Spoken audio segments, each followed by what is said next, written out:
with us. So we were actually quite close. I was very close. And then my father became a judge in Ondo State. And Chief Ganifa and me, I attended, when I finished law in University of Ife, Chief Ganifa and me was waiting for me to join his chambers. It was like an order. My father just said you had to go there because Ganiu had already gone to my father to say he wanted me to join. So straight out of youth corps, I didn't have a holiday, straight into his chambers, and started work. And I remember when we used to go along with him, anytime we had cases together, the judges would ask this same question. Chief, we didn't know your daughter, you have a daughter this old and already qualified, and Chief would never give them an answer. He would just laugh because he likes the fact that there was a Fawaimi that was around with him, and he didn't want to tell them, no, this is my brother's daughter. So he would just quietly take the glory and just keep quiet. So I worked in his chambers for quite a while and met my husband in that chambers, actually. So, oh God. So basically, you wanted to come and work, and then you took something else out of it. Well, I guess so. Okay, thank you so much. And I mean, it's good to see your front side because you could be fire when you really want to be. So it's good to also get to also have you laugh and lick you back. So basically, our topic for today is rediscovering the greatness of Nigeria. And of course, we put a cap in front of it, say, using the 2023 elections, the forthcoming elections, rediscovering the greatness of Nigeria, the 2023 elections as a pathway. And of course, I mean, I'll be shocked if there's a Nigerian who actually needs a background to this. Because there's no need for a background.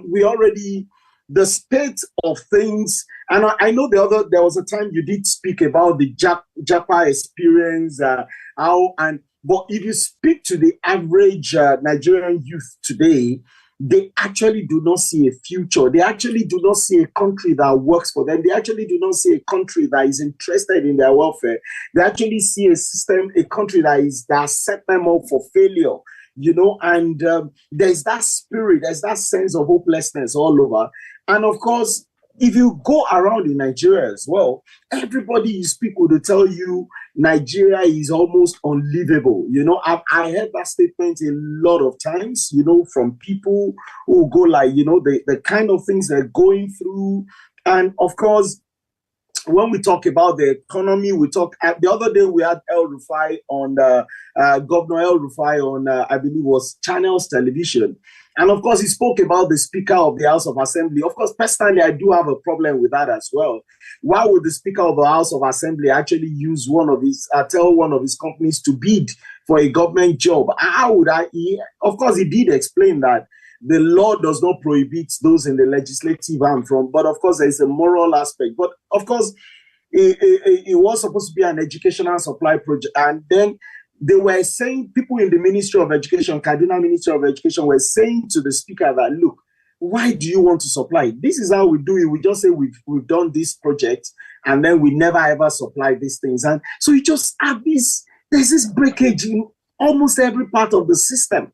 You go to filling stations, they do not dispense during the day, but at night you see area boys surrounding that, area boys all over around the filling station with jerry cans, loads of fuel to sell in the black market.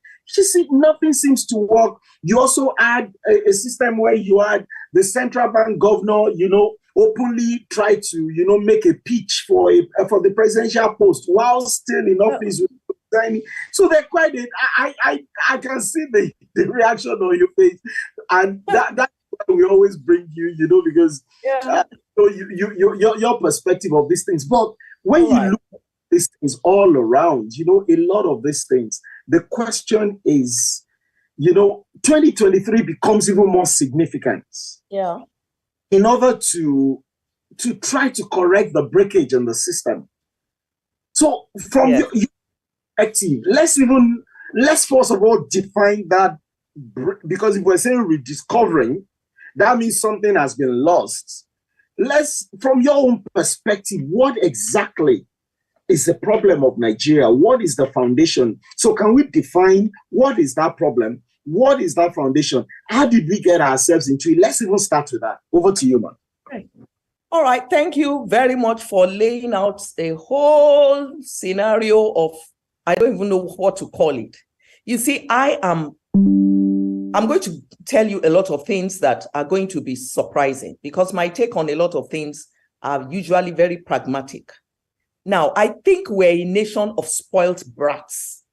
That's my first belief. We're very spoiled, and we have taken this misbehavior, this entitlement. We have taken it so much to heart that we think we are suffering.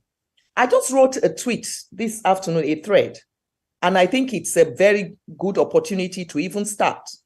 You talked about the despondency of the Nigerian youth, the average youth, and all of them feel that the system is set up to make them feel is against them. There are some people that the system might not favor, but in all the world over, everybody is not going to be positioned to be favored at any time. That's the first point most people don't get.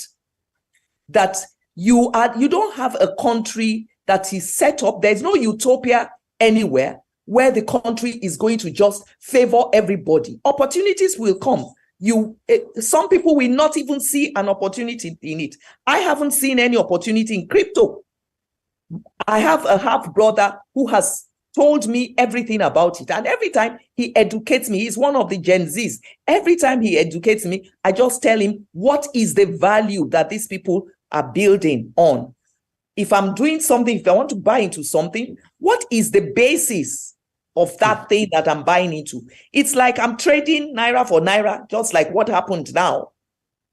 Everybody trading their Naira, POS people asking you to pay 1,000 Naira because you want to collect 5,000 Naira or something, and you are doing it, So to me, there is no system that will favor everybody. Now, let me tell you something. I think a lot of our Gen Zs and millennials are spoiled, and I will say that. Right now, I'm in the process of trying to organize some wedding for my daughter that is coming up soon, sometime this year. And because of that, I have looked into certain businesses that didn't exist when we were young. The event planning. We simply planned our events. We called all these people local or something. They will come to your house and cook your food. Servers will come. We'll put everything in cooler. And we had fun. There will be Sonny Ade on the bandstand. We will enjoy. Now, these children have created an industry. I salute their genius because they have created an industry, a sector out of event planning that has DJs, all these MCs, event planners, hall decorators, and there's a lot of jobs that they have created. But these people didn't go through our own time of having to actually learn the ropes, understanding everything, because we had physical shops. The taxman could come to meet us in physical shops. They have virtual shops. They're all on Instagram. They don't get to pay taxes. Their businesses are opaque. So a lot of the responsibilities we had to, face up to with them when we were setting up businesses, they don't have it. So they are having they didn't have we didn't have the technology they now have, which they have used to navigate a lot of things. There are so many businesses that have been created, skits. I mean, I was comparing and I said when Baba Salah, Papi Lolo, all those people, when they were doing their business, all they had was NTA network. They were not rich out of it, but they gave us a lot of content that was so educative and so good. Ogunde theater and the rest of it. But these people are just like 2 minutes, 2 seconds on short clips on Twitter, on all these social media, and they are viral. And they now believe that they are such wonderful, talented folks that they even forget, none of them knows all these Baba Salah that I'm talking about. They forget that some people they were forerunners. So when such children complain, I actually do wonder Is it from a lack of depth or a lack of knowledge of what's used to obtain? Because they now turn around and say that people like me who went through fire to actually know what I'm doing, I am the one who brought them to the level of poverty, of suffering, when they have not even suffered 1/10 of, because we didn't think we were suffering. We just knew that we had to do the work in order to be able to be known. Let me tell you, when we started as lawyers in Chief Gani Fawemi's chambers, I remember that it was normal for us to sleep in the office. It was natural, it was par for the course. Sometimes my husband would leave Lagos on Sunday evening and we will not see him back until Saturday morning in the office because he was always traveling to the north for cases and the rest of it. That's the kind of service we put for our seniors, our employers at that time. Here, they will just throw something like Sopoti law, all sorts of slangs. Everything to them is just a joke. When we were studying, we had to actually go to the library. That's one of the things I said. The library, in order to do research, you indexing. That's what the librarians did, indexing. You had to find, you will climb. I remember in Ife, you had to climb like about almost the ladder to be able to reach some of the law reports we needed. These people have Google. Meanwhile, they are not as intelligent as what we had to do. So when they grumble and complain about government not giving them opportunity, for crying out loud, when was it ever written down that it's government that should give them all these things? How many? Hold on a second. Yeah. Shuba, I like the way, I know the way you usually speak is different. So I hate interrupting you, but man, could it not be argued that in your time, for example, my father was in University of Ibadan when they were. He said to me they fought because they stopped giving them, was it chicken? Oh, those things just annoy me. You know. Why I'm saying that, Ma, is they had meal tickets, they had everything, and you know, most times before you finish your degree, Peugeot Automobile, UTC, all of them were queuing at the gates. Yes, my dear. But let us look at things. You see, I'm going to cut you. I'm going to cut in. Go on, man. Cut in because I know you are just playing the devil's advocate. No, I'm not. Yeah, I want to answer to all those things because it is so trivial. These are the kind of arguments that really upset me because we're taking things that are so important and we're turning it into the mundane. What on earth is chicken? What on earth is chicken? Hold on a second. Let me just make my point. Let me make my point. I'm going to swing both ways anyway, so it will be fine.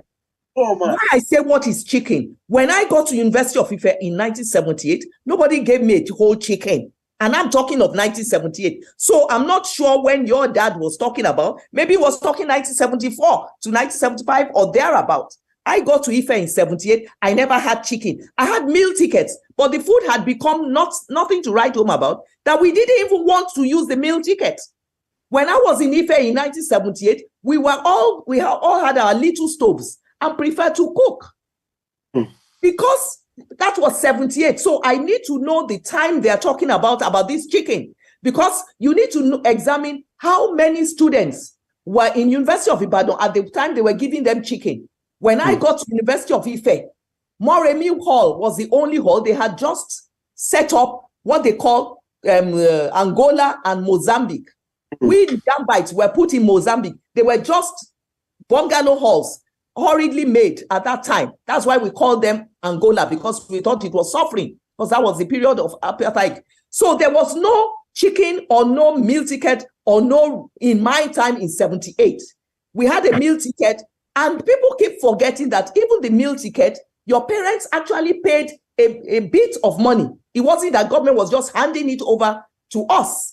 You know, our parents still were responsible for some of these things. But now, a university system that was built to cater for maybe 10,000 people now has our population expanded. How on earth can people continue to eat chicken that are paying nothing back?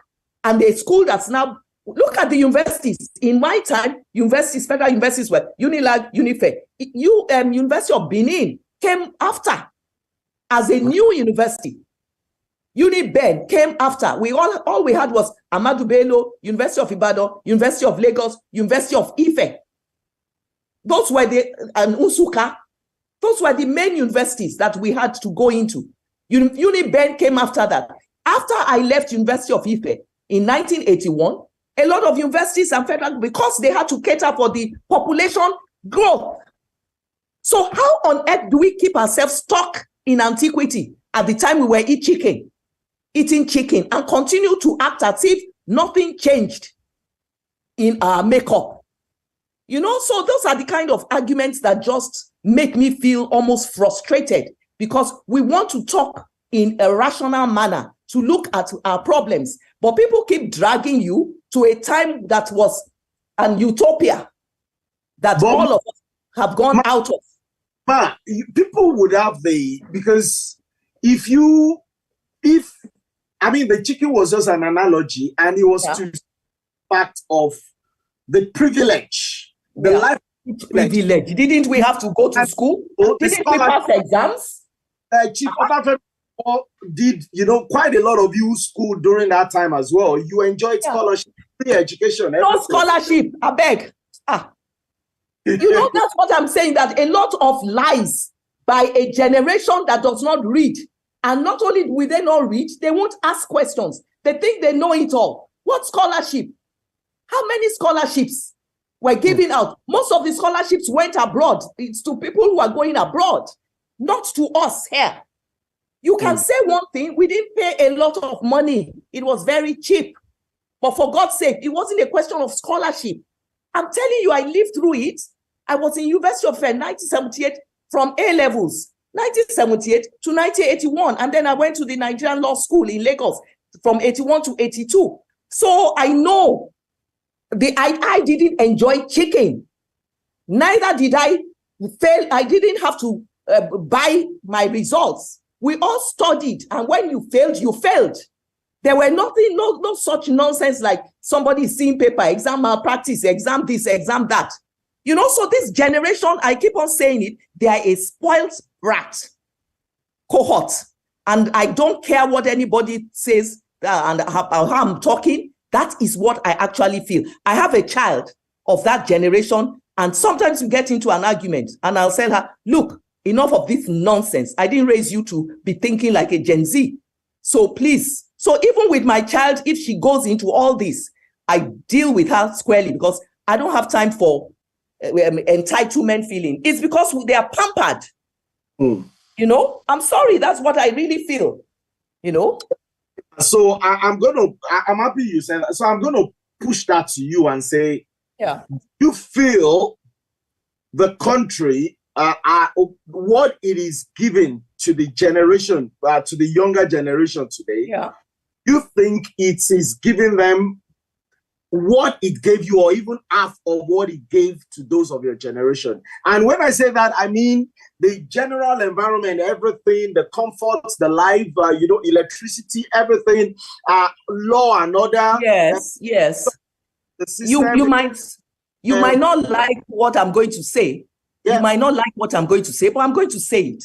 This present Nigeria in the past 20 years have had better infrastructure than we did.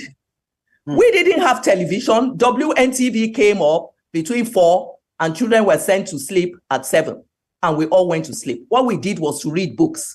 We read all the story books in the world to make up our imagination and to see what was happening everywhere else. So we read a lot of books, and that's why we're different. We're not a generation that is fooled by visuals.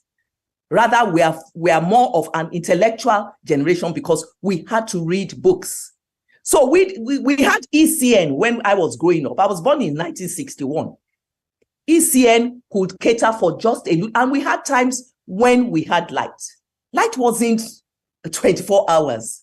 So that's why people like us will complain. But we are not going to go crazy. We won't fall. All our hem stitches are not going to break open because light is irregular. It's a generation that is now aware very much aware, that can know that they are missing something. We were not missing anything. We made up. You know, our generation was the generation that played 10-10, that played in the streets, that walked around and had much fun. So we are not a generation of sit at home waiting for the television to come out and turning television into our play and our amusement. So we didn't miss. These children are missing it because they are now able to look at what's happening all over the world because of technology. So, and then they now sit down and think that if people in England are getting it, if our age group people are, why can't we get it here too? Oh, it's our leaders that have done this. Oh, it is our leaders that have corrupted the whole system. Oh, our leaders have done it. They need to know, when was England born? How many years has it taken it? England had a time when rats, the plague, the bubonic plague, was all about rats infesting them and giving people diseases that killed them. There was a time all the lights they had in England, if people read, was just a light bulb that was a lantern. That's what they used to do their street lights. So all countries have gone through developmental stages. We are trying to leapfrog, but without the money, without the resources, and with a citizenry that does not want to work for the country, a citizenry that wants to enjoy every single benefit, but it doesn't want to work for the country. Japan, when they needed their industrial revolution, they know all the suffering. Have you seen the Chinese in Nigeria? They come in singlets. They don't decide to be rich and start wearing all sorts of things, but we do. So we are a problem to Nigeria. And I'm speaking this out because it's something that I actually feel passionate about. I'm not just talking about it because I desire that Nigerians will try to work for Nigeria and really take this country and say, I need to have my country be like the countries I emulate. Not that I need to start running away.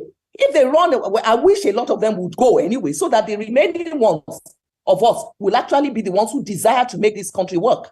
You know, because I can't stand, one thing I can't stand is grumbling. All the time, grumbling.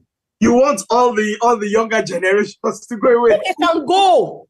If they can go. You know why? When they get there, they will be trained. They will learn to appreciate what is here. The support system that is here is not there. When they have their babies, they will have to look after the babies or get a nanny and pay through their nose. There's no grandma, there's no house help that they will be bossing around. Who would do that? If they get a nanny there, they pay. So they will understand what we talk about. Many people don't pay bills. I've just told you about a lot of these Instagram pages. They are the ones complaining that government doesn't have enough revenue and abusing Buhari every day. But they don't even pay taxes where they are. Most of them don't pay. And when you tell them they don't pay taxes, they tell you it's a chicken and egg. Tax no makoje. So how do you get through to a coconut-headed group of people? You know? So there is a lot of, this is what our churches, our mosques, our leaders should be telling them, but they are too afraid that they won't vote for them or they won't do this. You know, a lot of citizens in Nigeria are just irresponsible citizens to the nation. So that's one of the points that I want to make. And I thank you for giving me the opportunity to really say this out. We'll talk on politics because you are talking about a rediscovery. I don't even want to use a rediscovery because I don't think Nigeria has ever been undiscovered or lost. Our problem has always been this. Everybody has a value system that is now warped. Parents don't understand what their value system is. In the olden days, if your father said something, your father had the last say, even your mommy kept quiet. She might go behind and start to try and explain what your father meant and to soften things, but we listen to our father. Nowadays, children abuse their fathers, they abuse their mothers, they think they know it all, you know? So it's a bit of a problem talking with them and making them. But one of the things that I like that is happening is the Obi movement. I am very, very happy at this movement of Obi that the youths are actually sponsoring. I love it. It will be the first thing in their life that they will do to show that they actually make sense, that is progressive and not causing problem. Because if they had been channeling their anger to demonstrating like they did in NSAS, they would have destroyed a lot of things. So let them channel this anger into Obi. I don't give a hoot. It is a political thing. Everybody wants democracy. The youths are free to actually have their own democracy. But they should be careful that the bullying that they keep doing of wanting everybody abusing, it just shows a group of people that do not want to actually engage. Bullying has never worked in any system. So if you think that we have cheated you and you think you are going to bully your parents, you're just wasting your time. So they will understand that politics is not a joke. And I pray for them that when they lose this election, mind you, I didn't say if they lose this election. I said when they lose the election. I hope that categorically. It's categorical. When they lose the election. I'm going to take you up on that. This yes. is point, but let you continue. Yeah. When they lose the election, I hope it will be a time for them to realize that they have set up a movement and to go back and start planning, because you won't believe it. I had been begging them since 2019. I'd been saying it a lot of my forum and my tweets, telling the youth to go and join the political parties on any side. The structured ones had been advocating, go and join. The only way you're going to change a system is when you are part of it. Imagine if we had so many of them in APC, at the local level, at all these levels, they would have been learning. Because one of the problems we have is leadership in Nigeria. We don't have a leadership training center or leadership training model in Nigeria. And the adults in the political parties need to look at it. And I think they are now doing it. At least I know in APC, they are now trying to do that, in which at the local level, they are putting youths there to understudy people in the local government, understudy people in the houses of assembly. They should create jobs around there so that the youth can begin to learn what they mean by politics. So I did advocate that a lot of youths should go into politics at the local level and at the grassroots to go and fill that place. It will be so difficult for anybody to cheat you if you are there, if you are occupying. But when you start a movement of a Labour Party that just happens to be a platform that your own person who has traversed so many parties decides to use, and when you now zero in on one person and you say this is your messiah, out of desperation or seeming this same way they do all things, in which they just go there like NSAS and just, oh, we're going to go and drive all those people away.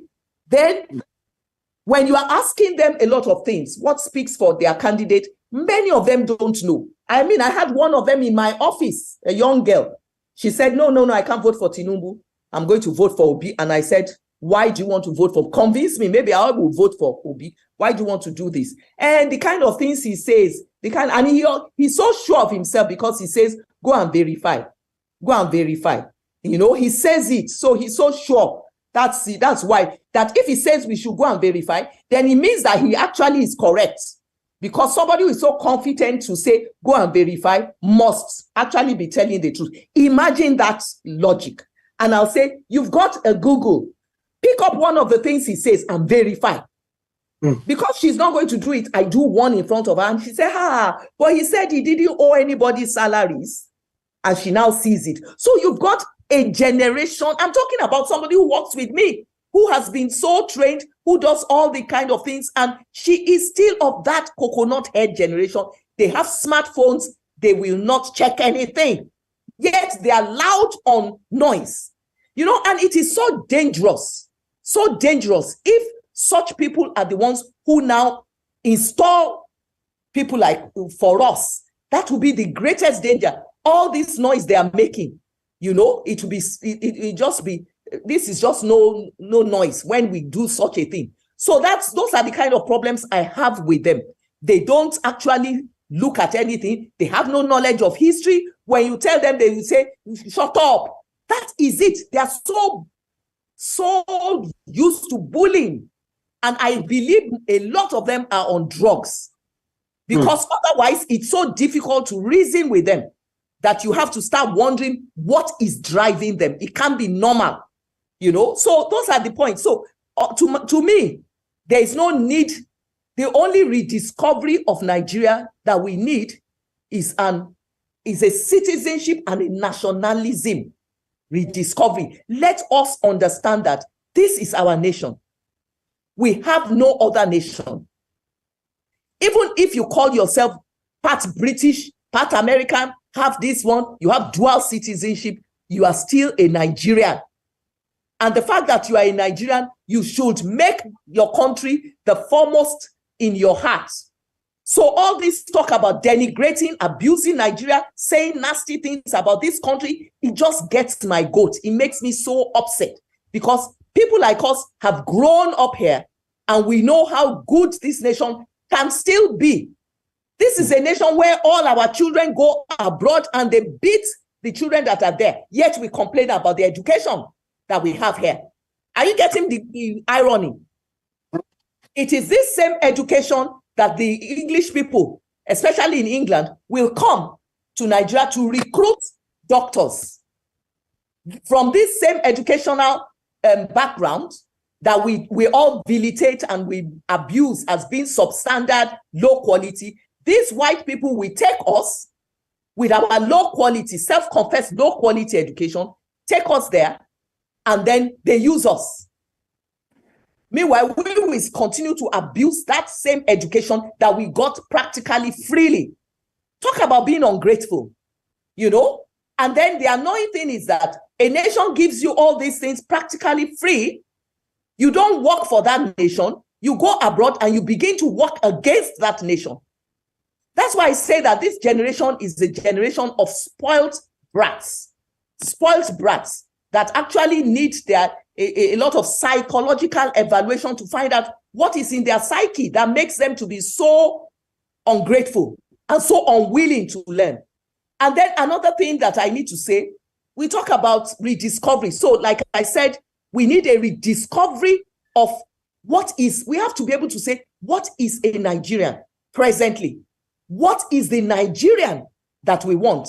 Today in church, I was telling the children, because I have decided that the little I can do, I'm a Sunday school teacher, the little I'm going to do, I'm going to start with the children. And I said to them, who is a good Christian? They all chorus. A good Christian is a good Nigerian. A good Nigerian, a good Christian can only lead to a good Nigerian. So if you say that you are not supposed to tell lies as a Christian, why do you tell lies the minute you leave church and you jump into the workplace or into your daddy's car?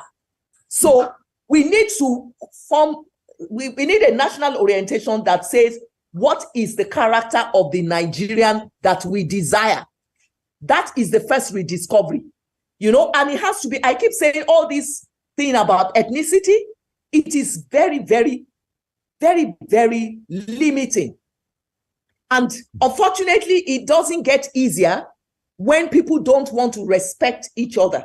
I mean, when people say Lagos is developed by everybody, even in the United States of America, we know who are the Yankees. Their language is different. We know who are the Southerners. Their languages are different. They can move all over the world. But when you say, where are they from? They tell you they are from, I'm from Birmingham, Alabama. I'm from this. So it doesn't matter if you have lived. I was born in Lagos, lived all my life, but I will not claim that I'm from Lagos. I am an Ondo girl. I don't even want to claim Ijebu because that's not my origin. That's my husband's origin. So I don't want anybody to call me an Ijebu girl. I am Iyabo Ijebu, but I am an Ondo girl. So there should be no reason why anybody should turn it into a fight and say, we all own Lagos. You can have all the businesses, but don't insult Lagosians. And somebody has to just tell the truth often, you know, and not, there's just no point into it, you know. So a lot of these things, we can't force Nigerianness on people, but we can do things that will let people embrace it. There's so many Yorubas married to Igbo. There's so many Igbos married to Yorubas. So there's so many children who don't know the difference. They just know Nigerians. So if we, the adults who keep causing this problem, start to do less of that, you know, and let people just be. Let them be friends. Then you find out that all these our fights over ethnicity will go. The same thing with religion. I keep saying it, that I like to simplify things into what is legal and what is illegal. I don't do sentiments. A lot of people said they are upset. Christians are using the Muslim ticket and using it as a campaign point against the APC.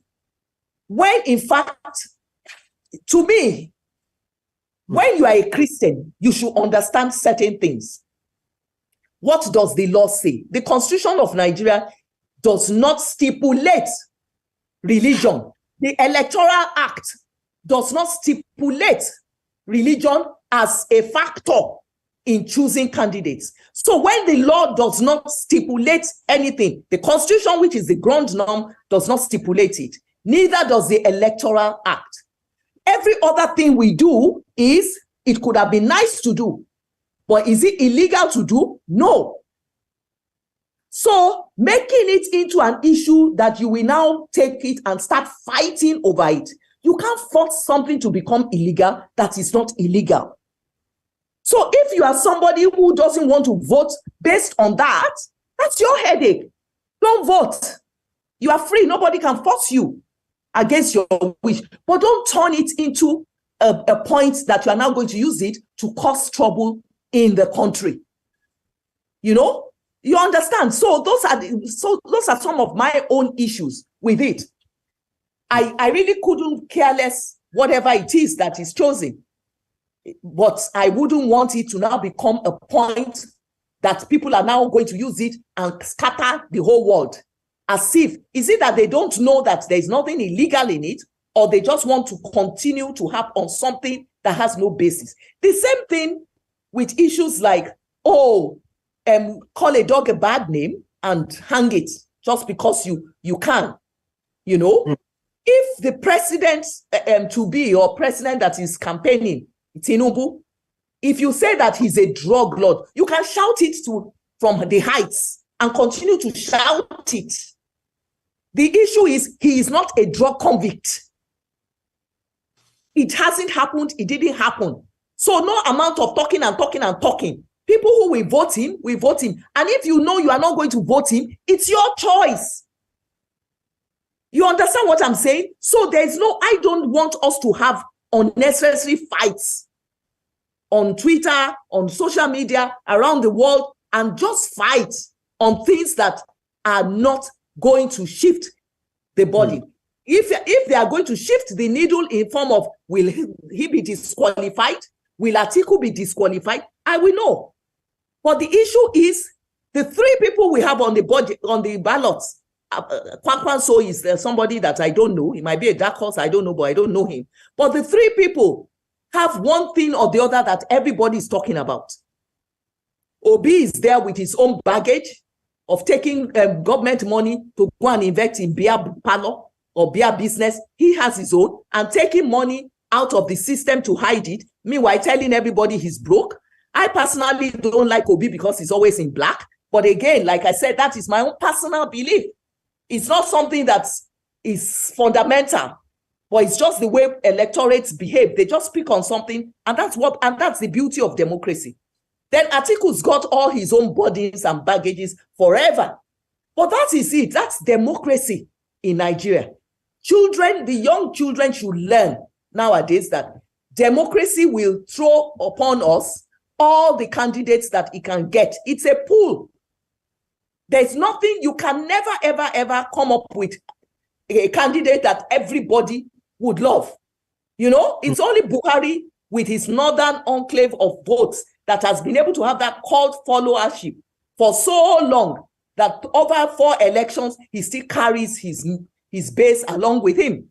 The same thing with Trump. Is Trump the best president they are going to ever have? History has shown us that he's not, but he still has his support. He still has his base there. So we have to realize that democracy is the rule of the majority, whether by direct voting or indirect voting or whatever. It can never be perfect. It is still going to bring out one from among us. not one from outside us. So if we want to have a candidate that is, this something, in fact, since the day he was born, he never was involved in any issue. We have to be the one to go and look for that candidate and promote him up to a point where we can all sell him. Without that, we're wasting our time. Bullying won't work. So on that note, I just want to say that I personally think there's nothing that is fundamentally wrong with us apart from our refusal to try to honor the nation that gave us nationality. We have refused to embrace Nigeria as ours and to do right by her. And for any president that comes in, it is the orientation that they need to get right. That's one. Then the children themselves, they need to know something, that they chase after too many ephemeral things that do not actually make the man. A lot of them cannot speak English properly. They have jettisoned education. They crack jokes about now who school help, who education. They embrace heroes and what should I call them? They embrace celebrities that have little or no sense in their brains, and they follow them around. So you are looking at mediocrity building mediocrity. Mediocres breeding more mediocres. So what are we looking at? We're looking at a crop of children that when Nigeria is handed over to them, God help us. Because most of the people who will make impact are not even here. So that's one of our problems. We're exporting our best brains. 7 o'clock. We're exporting our best brain, keeping the ones that are very dissatisfied here, who don't want to work. And those are the ones, I mean, look at Pat Utomi, for crying out loud. This is Pat Utomi, who came out as one of the smart young people that was promoted to a position, obviously, now that I'm worried about, that did he deserve it? Because if Pat Utomi is now saying that Obi is going to make so many millionaires in 18 months, what message is he sending to the youths? What is it about money that drives us to a point where we can't think? What is money? Those were not the values by which we were raised. You were respected because of your intellect. You were respected. That's why our parents always wanted us to become doctors, lawyers, and things like that, engineers, teachers. They wanted us to be professionals because that was where value was. The parents derived value by saying, "Omo mi doctor." But now, you educate a child, he becomes a lawyer or a doctor or whatever, he now tells you, oh, he wants to be an influencer. That's a new business that has come up, influencing. They don't care whether the influencer is telling lies or dragging people down. So when somebody says, a person who grew up in our time says that one of the things Obi will do is to make millionaires. So all the focus again is on money. You are telling children they don't matter unless they are rich. That's the same motive, the same basis that drives fraud, Yahoo, ritual, and everything. All these children who abuse their parents, how many of us did ritual? How many of us did Yahoo? How many of us even had the courage to try such things? But these children abusing us are the ones who do all these scary things.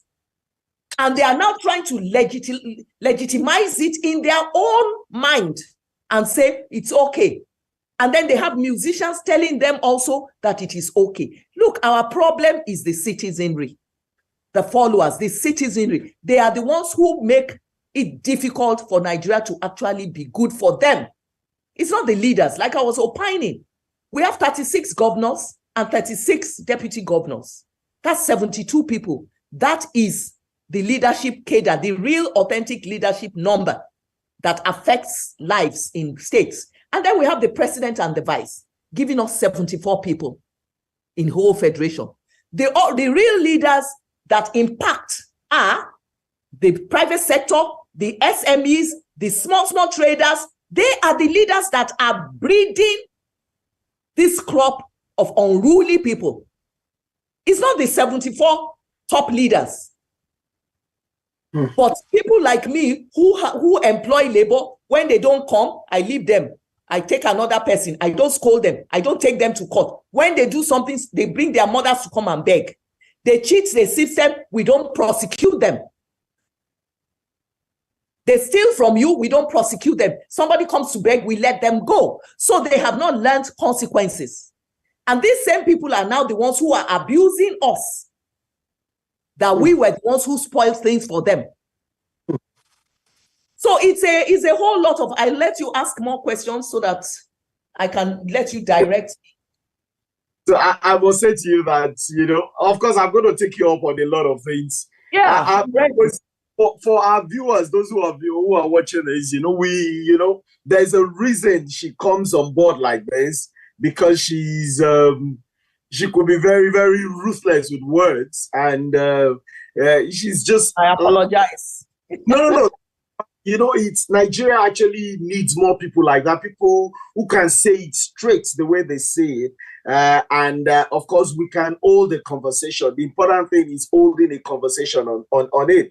So yeah, there were a few things you said that I'm going to take you up on. One, you said, number one, that you said when they lose the election, and of course, you were referring to, you were talking about the obedient movement. Labour Party, yeah. So, and I asked you, I said, what was it that gave you that certainty, that assurance? And you repeated, you were not.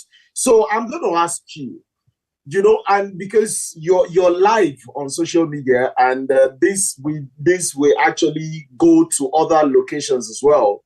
What has given you that certainty? Have you conducted a poll somehow that gave you that assurance, or you know, what is it that gives you that confidence? Okay, let me explain. And you're not a career politician. No. And to the best of my knowledge, you do not work for any polling organization. So what gave you that certainty, ma'am? Well, perhaps a lot of people know me as a lawyer, but I haven't actually practiced law in over 20 years. The kind of law that I practice now is just the ones that family and old clients that I've had for years refuse to allow me to leave. So it's my husband that is still a practitioner. In the past 25 thereabout years, I've been a management consultant, a development consultant. I work a lot for multilateral institutions, the World Bank, UNICEF, UNIDO, African Development Bank. We do surveys, we do research, we do a lot of projects. And this gives me a lot of information about Nigeria. And that's why people find that when I come out to actually analyze things or to talk on things, they can't really fault most of the things that I say, because it's either the result of some surveys that we have conducted or some research that we have conducted. Now, on this particular OB, I have not bothered to do a primary poll because I don't need it. All I need to do is a secondary research. Use the things that are available to be able to understand what is happening. And people talk about structure, and a lot of them say, we will teach you that structure is useless. But as you can see, the structure is showing forth in Obi's campaigns. The lack of structure is showing in his campaigns. Structure works this way. If you've got a local government, if you had like about 3 local government chairperson or local government, even councillor, I'm not talking about House of Rep member. If you had 1 or 2 House of Rep members and everything, when you are coming to campaign, those are the ones who will do the groundwork for you and at least get the normal faithfuls to be there. You know, you don't have that. Labour Party only had 1 governor in the time of PDP, and that was from my state, Mimiko. And you know that it was a protest Labour Party. Labour Party is always used as one ticket where you have lost out with your main original party. You go and beg them and they give you the ticket because they too need somebody. Obi has been their best signing for a long while to come. But Mimiko had the people on those states, I'm from that state, so we are really stubborn people. We had Mimiko's back. and we voted Labour Party. But after that, there's no Labour Party structure in Ondo State, where we even had Labour Party governor, because Mimiko did not keep his structure as Labour Party. He didn't develop it. He had finished with Labour Party, and that was the end. So in Ondo State, we still have just PDP and APC, where Labour Party even was a governor. So when you have a situation in which you have no House of Rep, nothing whatsoever, who's to put your agenda? INEC has closed its submission of the names of polling people are going to be representatives of parties, and Labour Party didn't have polling units in, I won't say 1/10 of the units in, they didn't even get up to 1/100th of the polling units in Nigeria. So you can see that even if they had people voting for them, nobody to help them oversee what, to even count their votes and certify that, oh, okay, this is their vote.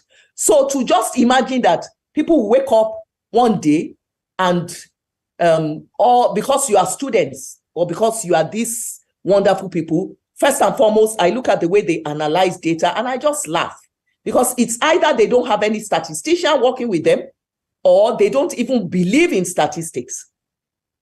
If you look at the crop of what INEC has released as where the votes are, you have the votes in the bulk of those who are between 18 and 50. As far as obedience are concerned, all those are their people. Those are not, they have not looked to try and disaggregate the data. How many people are educated? What is the level of education? How many people are illiterate? What is the level of illiteracy? What zones are they in? What is, they have not disaggregated their data to see where their votes will come from. If you have disaggregated your data and you know where your votes will come from, you will go and cut those ones. Imagine coming to my estate and coming to my house and just seeing Mama Peking and boy. That Labour Party nonsense doesn't even make sense. It doesn't ring to me. I don't even know what Mama Papa Peking means. Are they saying the whole family should go and vote? Peking cannot vote. Or are they saying this is a family party? It didn't strike me. It just seemed very trivial. Mama, Papa, and Peking. And I got it on my... So you can see them going into the estate. And what did we do? We found out how did they enter the estate in the first instance. Because my estate is an estate of settled older people. There are no young obedients there. There are people who are so steeped in reality that, and when I did a cursory look yesterday morning, after 24 to 48 hours of that thing, I saw that virtually everybody had removed those stickers from their gates without anybody having a talk to tell you that they didn't actually do any research to know where their people are. If they had gone into Lekki and looked at some areas where you say, okay, they are trying, but they are just a shot in the dark.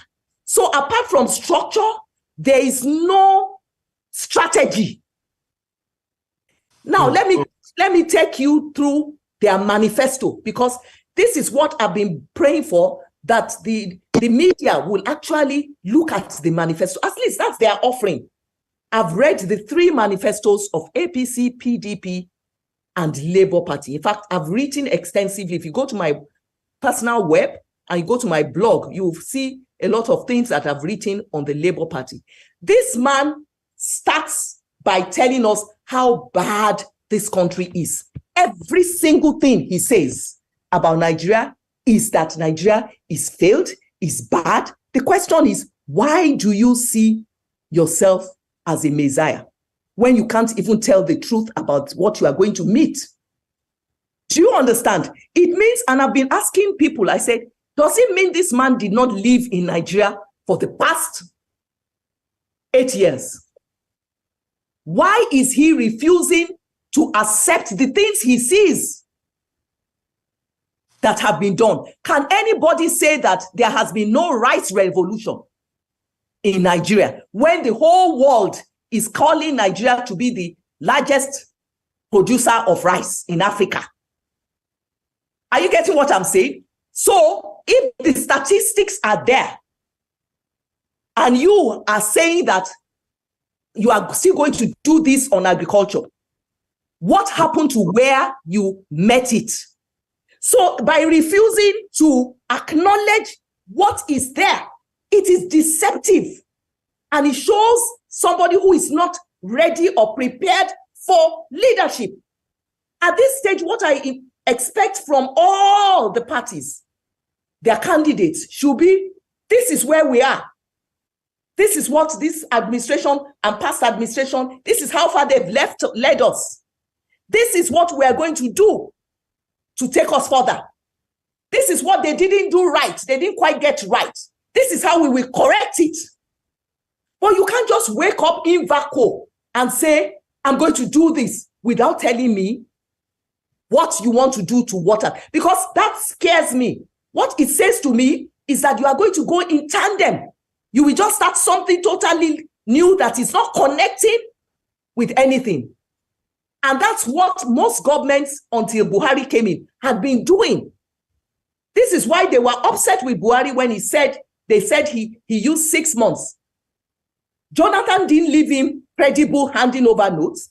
And the man called all the permanent secretaries and said, come and give me a briefing on what all the projects you have, where you are, where you have taken it, what are the things that is causing the delay. And that's when he began to untwangle all the problems and began to say, okay, we'll finish this rail, we will start this new one, we will complete this, we will do this, we will untangle Siemens, we will do this. Imagine a presidential candidate who said he went to, I don't know whether it was Egypt he went to go and study how Egypt did their light. Imagine that. What was he doing for 8 years in Nigeria that he didn't follow? So he's an accidental presidential candidate. He didn't follow what had been happening. So how can anybody who has rationality in him not be asking this kind of questions? The same thing with Atiku. Atiku will just say the same things he said in 2014 to 2015, which didn't get him anywhere. He will say the same things. Atiku, in fact, you know that a lot of people don't know that subsidy has actually been removed by the PIB, the Petroleum Industry Act, PIA. The Petroleum Industry Act has actually removed subsidy. What is happening is that Buhari is the one that is still pitying the people, that is not allowing NNPC to do it, because Buhari is now paying NNPC. NNPC has been made into a private company held by Federal Ministry of Finance Incorporated. That is the shareholder. Already there's a clause in the Petroleum Industry Act that already says that when they want to sell shares in NNPC, they will offer it to the public. So Atiku, who plans to sell it to his friends, cannot do it anymore. There's already an act that has made NNPC to be a private company. And NNPC is now going to be governed under Corporate and Affairs Commission by the CAC. So if you want to go public, it will go to the SEC and advertise, and it will be regulated, and you and I will be able to buy into NNPC. So if Atiku comes and says, I will remove subsidy, subsidy is off. What they are saying is that they will no longer be paying for our subsidy to NNPC. NNPC will now operate freely. And Buhari had been waiting for Dangote to come on screen, because Dangote will just reduce it a bit. And then that's why the NNPC took shares in Dangote refinery, so that a great asset of Nigeria will not be held by just one person who can hold us to ransom. What if Dangote decided he wasn't going to sell to us? He was going to export all his products. It belongs to him and the other investors. So if Nigeria did not invest in Dangote, we won't even have a say. That's why the federal government had to invest in Dangote's refinery, so that we could at least dictate some things. If we pay you, if we give you crude oil, we will be the first customers that you will pay to, you will supply to. You know, so a lot of these things, these political candidates don't seem to know. If you read the APC manifesto, it's the only one. Not because I am APC. Like you said, I am more of an analyst. You know, it's the only one that even makes an attempt to go deep into what is on ground and to say what I'm going to do different. And then it tells us renewed hope. It doesn't tell us, yeah. If I put that to you, but because other supporters of other parties would actually say that their manifestos are very deep. We've heard Aisha Yesufu speaking for my goodness. Actually try to talk about the manifestos and actually call the manifesto of the APC as empty, and that it's the this is me paraphrasing what our submission, that it is actually the manifesto of the Labour Party, Peter Obi's manifesto, that actually speaks to the heart, to the realities of the matter, not just these utopian ideologies. And we've heard Kola Ologbodi, you know, oh my goodness. Scare me.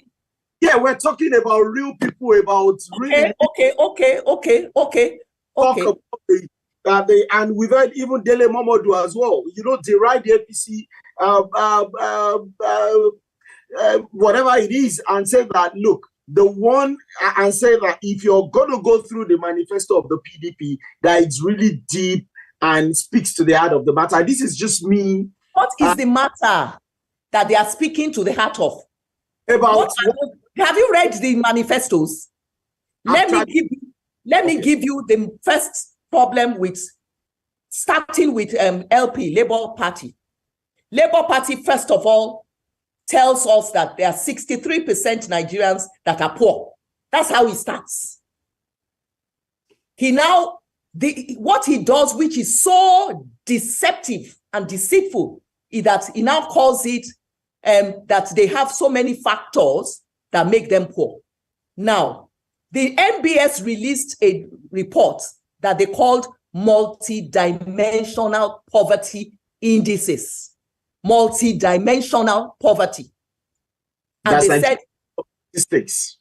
Well, that's Nigerian Bureau of Statistics. Yes, yes. And they said there are 63% multidimensionally poor Nigerians. Now, a lot of Nigerians who don't know nothing, sorry to use that double negatives so that I don't sound rude, think that 63%, and Peter Obi builds on it and says, we are in real trouble. Now, the only statistics we have on monetary poverty, which is what everybody uses, is that we have 41% Nigerians that are monetary poor.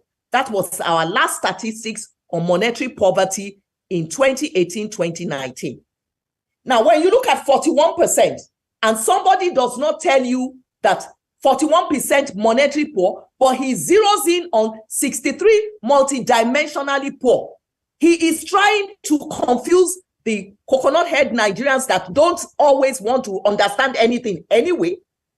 Now, somebody like me, who is a scholar, understands what multidimensional poverty means.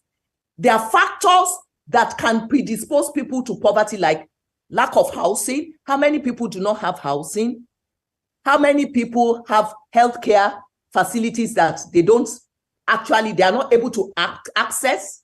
How many people live in the villages where they don't have water?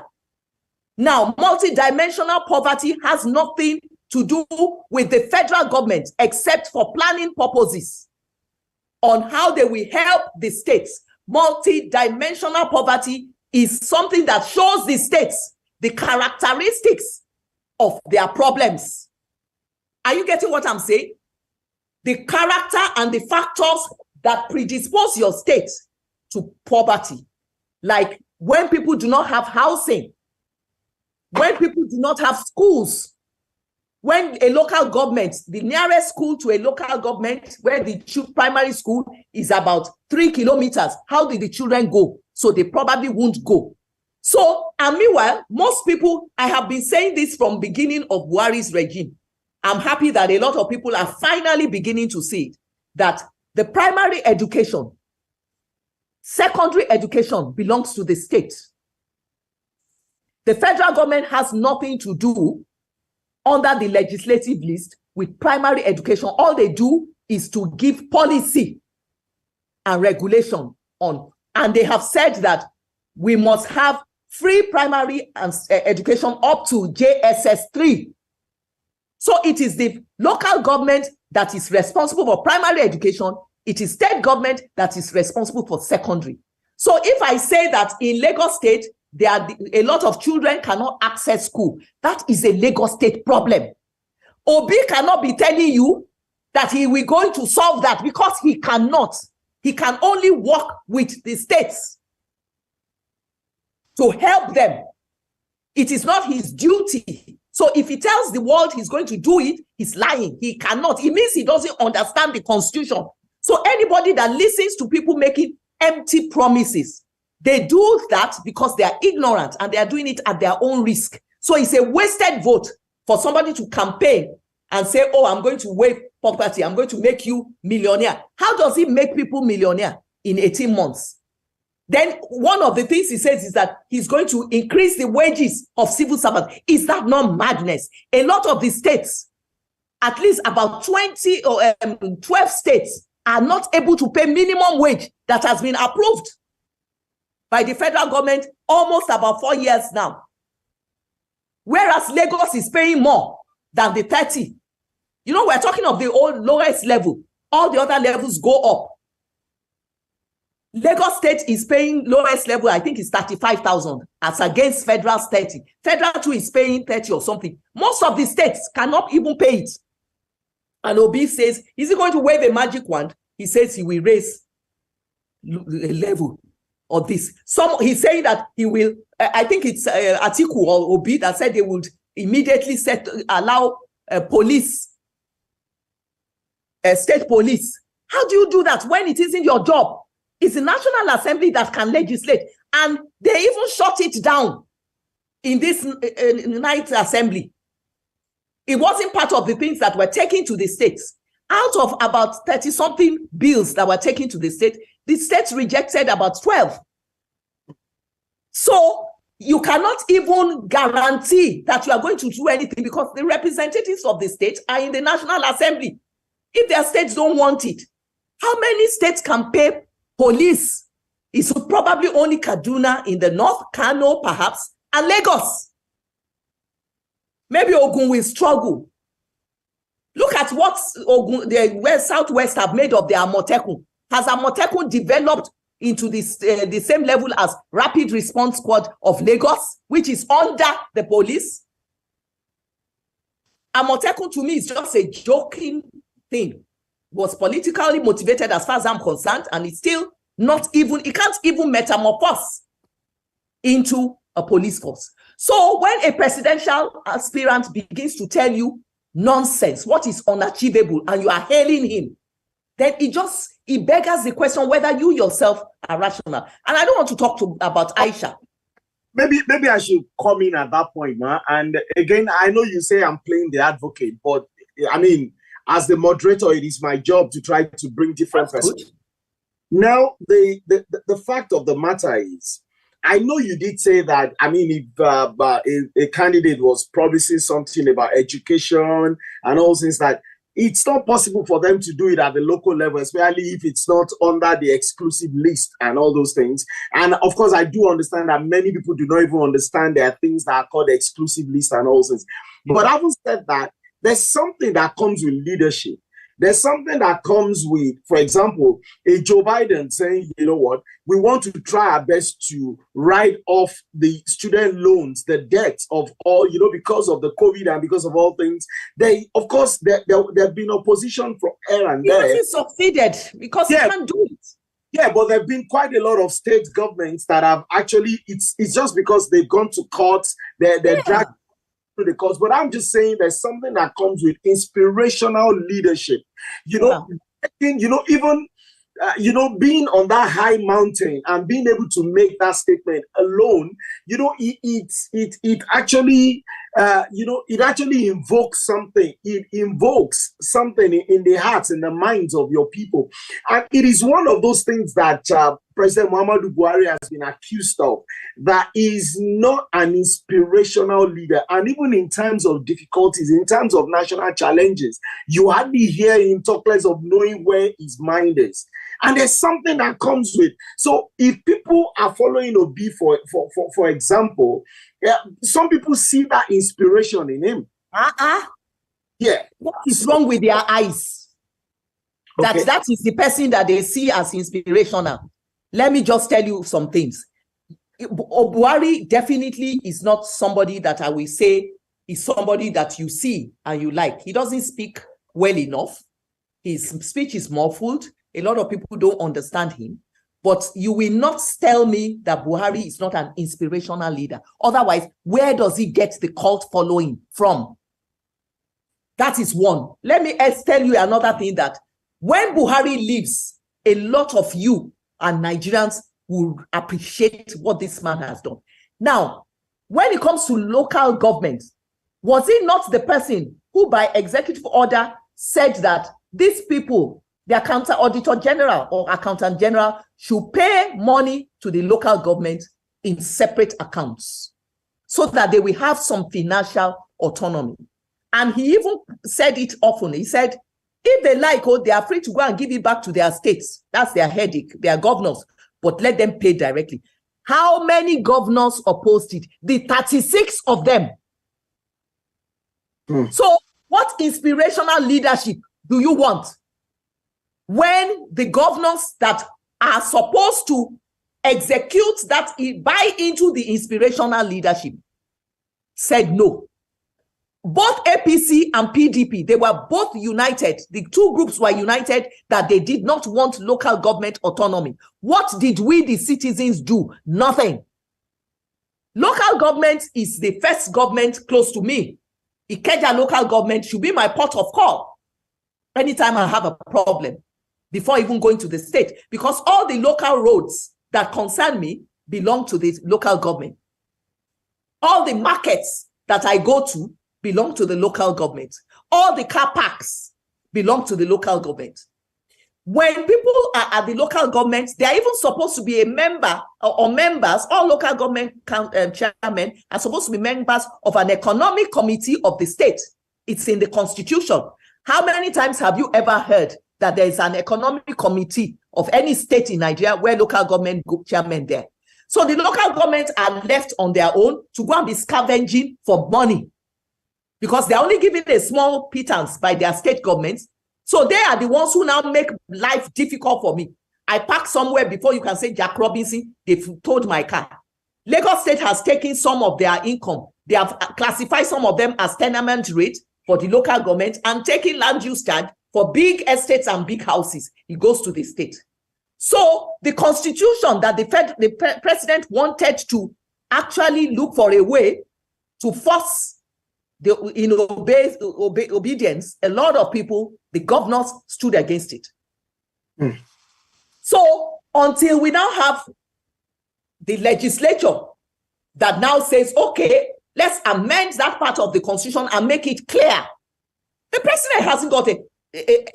He can't legislate it. So no matter, I don't even know how anybody can, and this is me personally, I don't know how anybody on earth can find Peter Obi inspiring. His voice grates on my ears and my nerves. That's the first thing. I can't imagine how. That's not a barrister, Mrs. Awokoya. Is that not a opinion, ma? It's my opinion. I'm telling you my opinion. Okay. I said I don't know how anybody can find him inspirational. 3/4 of what he says are full of lies, and I'm a statistic person. I'm so concerned about data and about facts. So you will see the way I've been talking about 63% multi-dimensional, not 60% monetary poverty. Anybody who confuses the two is trying to be deceitful, you know, and that is wrong. So a lot of things about, I've read Peter Obi's every single part of Peter Obi's manifesto is full of waxing lyrical, you know, like a philosopher. And anyway, he read philosophy, but I know he didn't write that. A lot of people wrote it. But he will wax.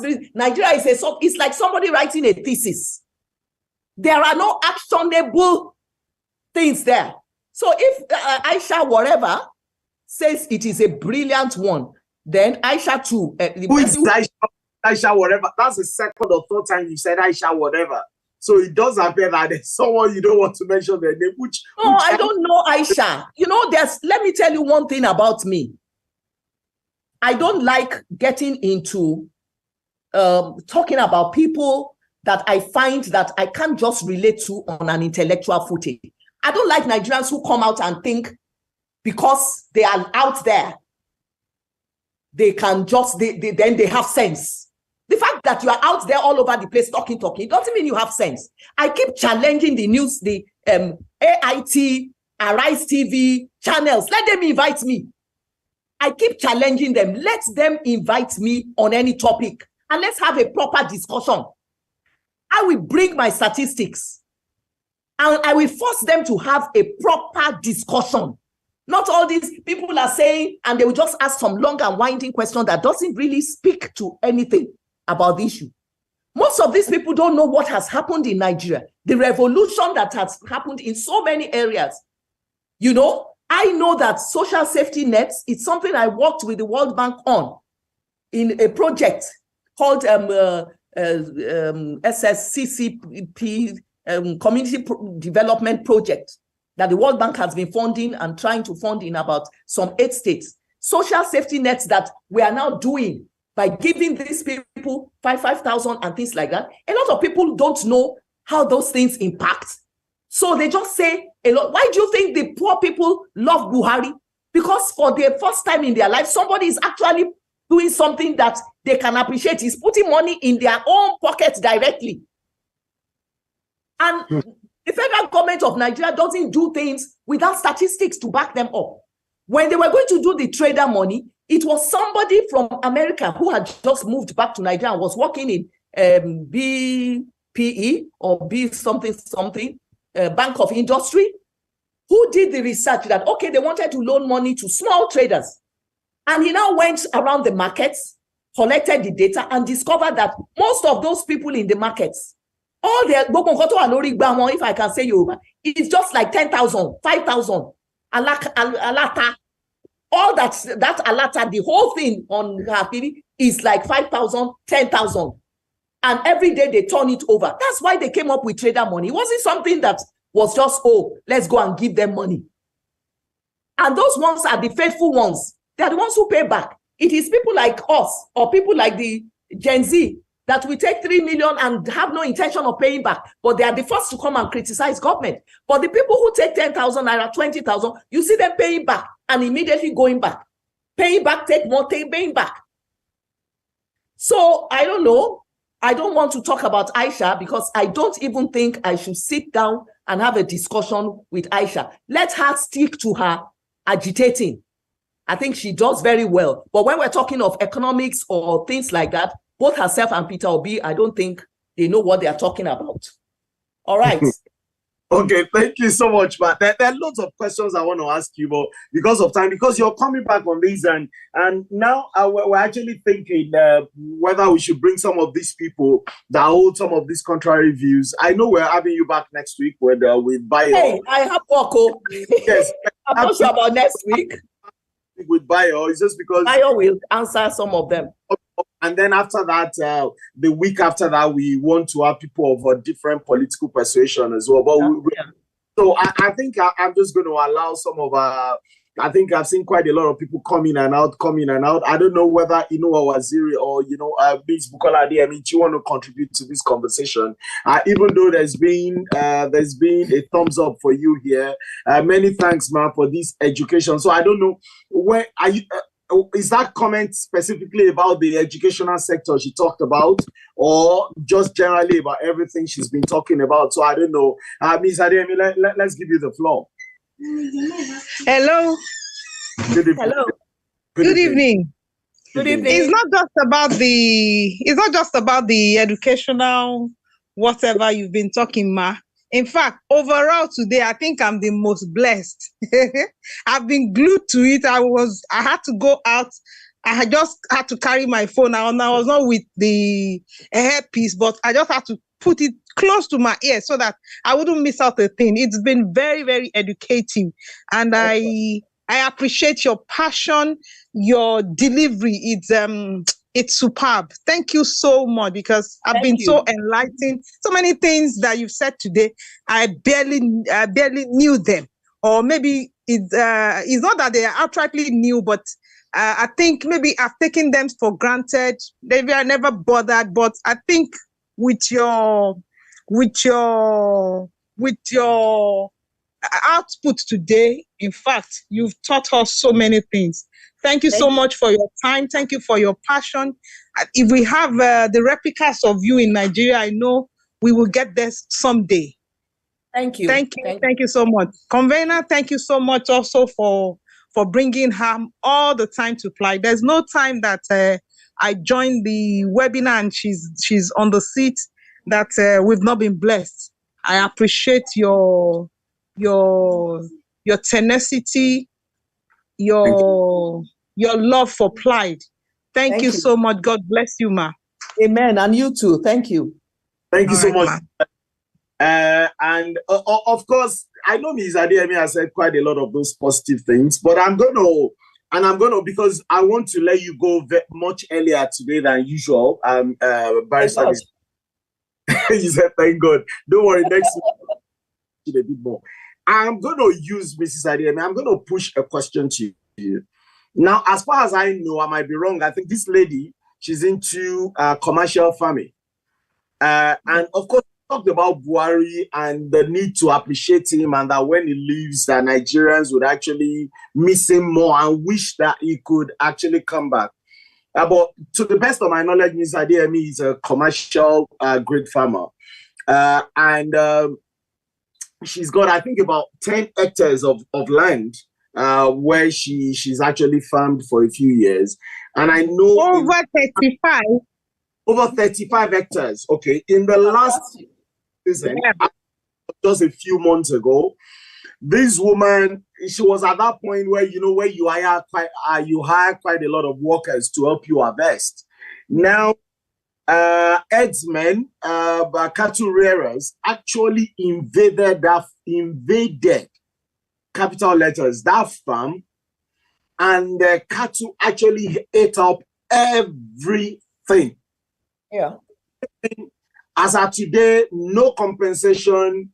The police have not done anything. Obviously, it's the same complaints people have made that, the body language of the commander-in-chief, the police will not do anything once it's people. And this, of course, I understand, and you would know as well that implied as well, we don't do tribe, we don't do religion, but these are real factors. And she's not the only one I know. I know somebody else who went to buy a large plot of a large parcel of land in Ikene, and at the point of harvest as well, and that these same herdsmen actually brought their cats and they ate up everything. And that went, in fact, in that other case, these men were apprehended, and they said, well, their cattle prefer those produce. They actually prefer it to go and be eating grass anywhere, and so they would prefer to give their cattle. So this problem has been exacerbated a lot under Buhari's government, and Buhari he's been accused of being partial to a particular ethnic group because of where he comes from, and his body language has been very, Nigerians have interpreted it in several ways. And for me, I've actually considered is this not a blot on the man's legacy?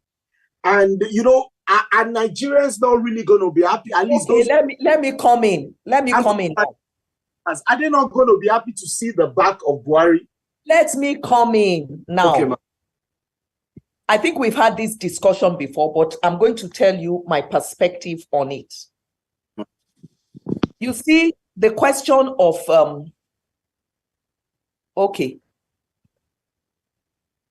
the question of somebody's body language and the rest of it.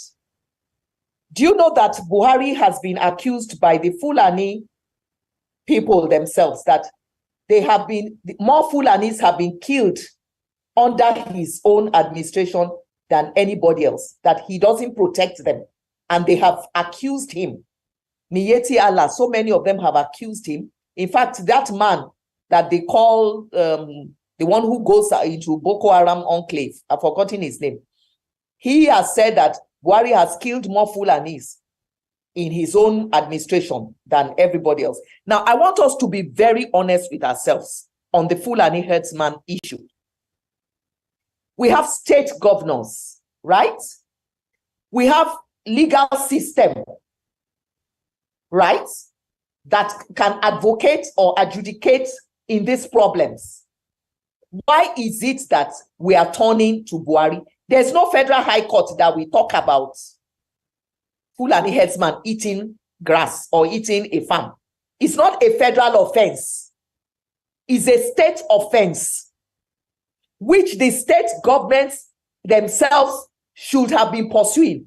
Buhari said one thing to everybody. He said, it is not new that Fulani herdsmen and farmers have clashes. And in fact, those who are Christians, if they go into the Bible, you will see that the fights that occurred amongst Abraham and Lot were fights concerning their heads, causing problem with other people's heads, drinking their water, not allowing other people to eat, eating their those. So from time immemorial, we have had problems between farmers and herdsmen. Why is it that if it is a problem, why have the state governors not sort of stepped into the matter and even form a council and appoint magistrates to sort this thing out? Because Buhari was saying that in the olden days, there was a mechanism to adjudicate between these problems by the local chiefs and local. And they would take any farmer who complained that a herdsman ate the crops, they would take the value of the crops and seize about 2 or 3 cows or a number of cows that will satisfy it. And they will seize it and they will sell and give the money to the farmer. And he said that all local governments should go back to that architecture. It's not a new thing. If I were governor of a state and my people are complaining that herdsmen are eating, I will not fold my arms. I would immediately set up like a court system, even if it is customary court, because we still have customary courts. And I will do it. Fayemi tried to do it. Not Fayemi, that man, Fayoshe. He tried to do it when he was governor. But it is so much easier for us, rather than solve a problem, to blame the federal government. Why on earth? What will Buhari do? Did he call his Fulani friends together and say, go and be destroying farms? What does he? He's the one advocating for agriculture. So what does he stand to gain by saying, okay, go and destroy farms? We argue a lot in Nigeria and it's all over sentiments. We eat most of our gra-gra.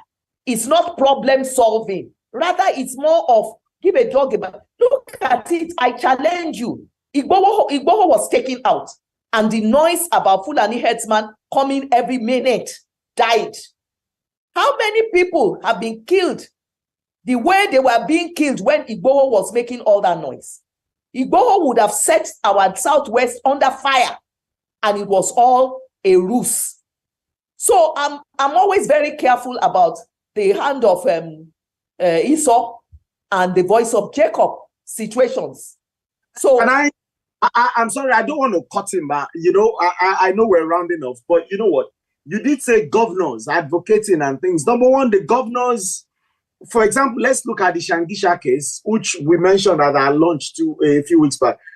I mean, you are the deputy, not even the commissioner of police, say to a governor, well, I don't take orders from you. And there was nothing in the government, it was in full view of the public.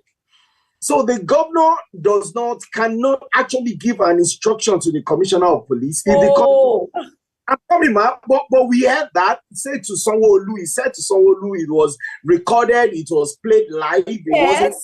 I don't take orders from you. And so you also have the armed forces chiefs do not take instructions from the governors. Hold on. It is. And then Convener, let me talk. Convener, a lot of people are listening to you outside. So let me talk. Okay, let me talk. It is very, very wrong. Sanwo-Olu obviously did not know his standing because he was there in under a weak position at that particular time. And I will explain why. All the governors are members of the Security Council that the police are. Every governor is part of the police council where they are there. How did, okay, you to try and understand it now. How did Tinubu and later Fashola, how did they manage to organize rapid response squad? It was during Obasanjo, who wasn't even an APC. It was a rival administration of PDP. How come Bola Tinubu was able to get rapid response under the same police that does not take order from him? Are you getting what I'm asking you? That was a joint one. At that point, what is joint about it? It was Lagos State that proposed. We need to have, and they funded it. Absolutely. And the police absorbed them and trained them and put a commissioner of police with them. Okay, in this case of Mrs. Adeyemi that we're talking about, who is on this call, the police have done nothing. Okay, hold on a second. You know, I think Mrs. Adeyemi mentioned this at one time, and I asked her if she could get in touch with me. I'm not sure if she's the same person. That one was even on a small level. When she mentioned it, the passport was because I am one of the people who would have helped you to fight it. If we could only get the people, which police officer will say he won't respond? But about the petition, Badori, Kiamosaloma respond now. Why will he not? You know? So tell me, you can hear that. Please, can you get in touch with if there's an injury, there's an offense. Police will not do anything in a lot of places. A lot of people think that the police will just hear something and swing into action. Except there is an active crime that is happening in front of them or that they are called in. They don't. Everybody has to make a complaint. There has to be a basic complaint. Complaint was filed. But I mean, what I'm going to be saying now is a lot of people are watching this, and Ms. Adeyemi is watching this. I want us to make Barrister Iyabo Awokoya a champion for this thing because people have suffered a lot, and in fact, for quite a lot of people, that's the reason. After Buhari goes, they will still suffer a lot. The cattle will still be roaming if we don't address it. But the World Bank, listen, my dear, the World Bank has been there. There are so many multilateral institutions working on farmer header class. When we leave this meeting, Google farmer header clashes. In the north, they have all sorts of ways in which they are trying to mediate because it is a fight for resources. The Fulanis that come down, they are not even Nigerian Fulanis alone. They come all the way from Mali, and they've been doing it since 1950. They come all the way from Mali.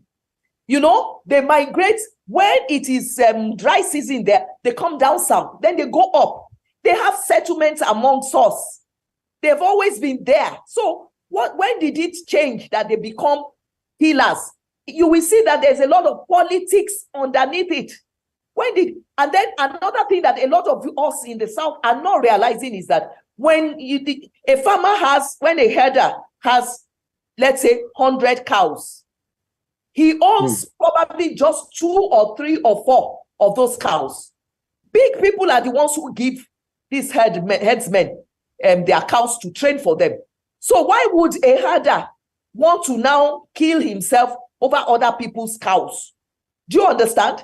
But when somebody comes from outside to rustle, that is steal his cows. Have you forgotten that this used to happen in Texas and all those ranges? Why did we have the Wild Wild West? People would bring a train, they would take all their cows and put them in a train and take them away. That's why the herders started carrying guns. So there is nothing new. Go and research all these herder, people stealing cows in Argentina, Brazil. All the problems that we are having is not new to us. It's not just are us alone. But we are the ones who act as if, oh, it is a peculiar thing. It's all over the world. Now, these big people are the ones who give the herders guns now. You understand? How do they get guns? It's the big people who get the guns, license the gun, and give it to the herder. So when the herder sees somebody wants to or take his car, he decides to shoot. I'm not saying there are no criminals amongst them. Of course, there are always criminal elements. But as you can see in the Southwest, many of the people they caught that had told a lie that it was Fulani headsman who caught the kidnapper or who were kidnapping them turned out to be our people. When you stereotype a particular group of people, then other people will hide crime under it and begin to say it's Fulani headsman that did it. And that was a creation of the media. But when the government also does not act decisively, it gives room for... That's exactly what I'm asking. What is the decisiveness you expect? Do you expect him to say, go and kill? Google, no. Also, when we leave this place, Google headsman jailed in Nigeria. Yes, and you will see how many people that have been jailed, how many headsmen were actually taken to court in all the states. The decisive is rallying the security forces and giving them back.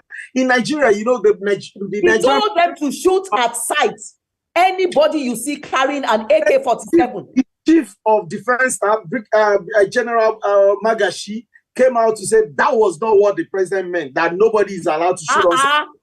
The president said, if you see anybody, he said, headsmen are not, nobody is supposed to carry AK-47. It's not our law. It's okay, man. AK-47. Because then hunting gun is what they are licensed to carry. So he said, if you see any one of them carrying AK-47, they don't have the license. If they make any mistake, shoot them. Okay, thank you so much. It's basically we have a president as well who gives instructions. For example, several times he gave instructions for the directives for the inauguration of the NSITF board. Ngige did not inaugurate them. He talked about shoot at sight. His defense minister came out to say, well, no, that he changed. I can't even remember this one you are talking about. His defense minister coming out. I can't remember that. I'll go and research it after we finish. Yeah, and in fact, El Rufai made allusion to it in his Channels television interview last week, where he said this president will give instructions, and at times his lieutenants do not carry it out. There are no penalties. They do something else, no penalties. We'll talk about it next week. I want to appreciate you, but it's you know, it's always a pleasure having you here. And today, you know, for those who are watching, please, I do not belong to any persuasion whatsoever. I only did my job. I only the way I was supposed to do it. And I don't believe that. Trust me, ma, I do not belong to any persuasion. And in PLIDE, I believe, if you speak with members of PLIDE, they'll tell you we have those who are stridently obedient and they don't even listen to any other conversation. We have those who are APC and to them Tinubu can do no wrong. We have those who are PDP and they are so pro PDP that, and of course, that's the beauty of democracy. Yes, ma'am. And in fact, one of our most senior leaders, one of our directors, is actually like a cousin to Kwankwaso, and Kwankwaso can do no wrong. And so we allow them to express themselves on this. And that's why when you ask me, I say I've got no perspective on this. So, but it's been very wonderful engaging with you on this. And once again, I really want to thank you. But Ms. Adieme said something the other time. She said that if Nigeria has a lot of people like you, and straight away I was saying, perhaps they would have killed all of them, almost all of them. People like this. Yeah, honestly, that was what came to my mind straight away. Nigeria. Well, you know, some of us don't actually mind to be dead. I really can't be bothered. If we let ourselves be afraid all the time, we won't speak the truth. I can't be bothered.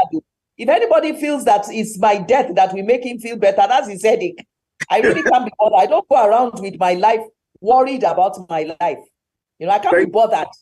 Thank you so much. 61 years on earth, so we want you to continue to advocate, whether we agree or not, whether people agree or not. The fact of it is, you're one of those voices that say it as the way you feel, and nobody can ever say they've ever heard you lobbying for anything or telling anyone that you hate one person in particular. I want to encourage you, man. Keep being a voice of moderation out there. Whenever we disagree with you, we'll always reach out to you to say, Auntie, we feel it should be this other way. And I want to thank you because people do not know how humble you are. You're one of, look, you're one of those most approachable people. Most times it's just a text message to you, and in fact at times I'm worried. I'm like, have you read it? And straight away you're so approachable. And so I want to tell people, those who see that woman on fire, she's actually the most approachable person, the easiest to, and always making it easy for me, always making it easy for me to come. Those who will see us relay will think we're mates. The difference is so wide, so, but I thank you, man. God bless you. Thank you for what you do. Thank you. Thank you so much. So I invite our Secretary General to do the vote of thanks, and then we'll call it a night. Sec Gen, over to you. Hello, Sec Gen. Yes, okay. Good evening, Mr. Convener. Good evening. Can you hear me, please? We can hear you loud and clear. Hello, can you hear me, sir? We can hear you. Go on. We can hear you. Go on. Hello, can you hear me? We can hear you. We can hear you, Mr. Sekjen. Go on. Okay, usually it's... Sorry, the network is okay. Can you hear me? Sorry. Yeah, go on, please. Just do the vote of thanks and let's round it. Okay, I'll just take it. I mean, that's one of the, next week I'm going to be taking you up on this as well, Mrs. Awokoya, because this is my Sekjen. A lot of times he would drive around Ibadan just to get a proper connection for this meeting. You notice a lot of times he's in his car whilst we're having these webinars, because he will be driving from place to place. I mean, GSM. Now? No, we're going to take it with you next week, because GSM, that is MTN and all those are private sector now. Government is supposed to, what should government do? We said we wanted private sector involvement. We killed NTA. It's Atiku that killed NTA. We killed what do we call it now? Nitel. We killed Nitel. And we said we want to rely on private sector. So what has government got to do with it? Enabling environment. Many of them. What environment have they not enabled? If someone enabling environment for something that happened since almost 20 years. I just want to prepare your mind, man. Next week I'm going to take you up on that. Yes, it's fine. We'll be here, hopefully. This is Adebayo that one alone, Jerry. While I want to call you. Okay. Oh, God. Wonderful. Thank you so much. We appreciate you. And look, when you talk about you're ready to that, don't worry, God will keep you for us, because this nation needs people like you. May God keep you. May God bless you. Thank you so much. Amen. 6 p.m. Nigeria. Join us, and it's going to be even more interesting. Thank you. Have a wonderful week.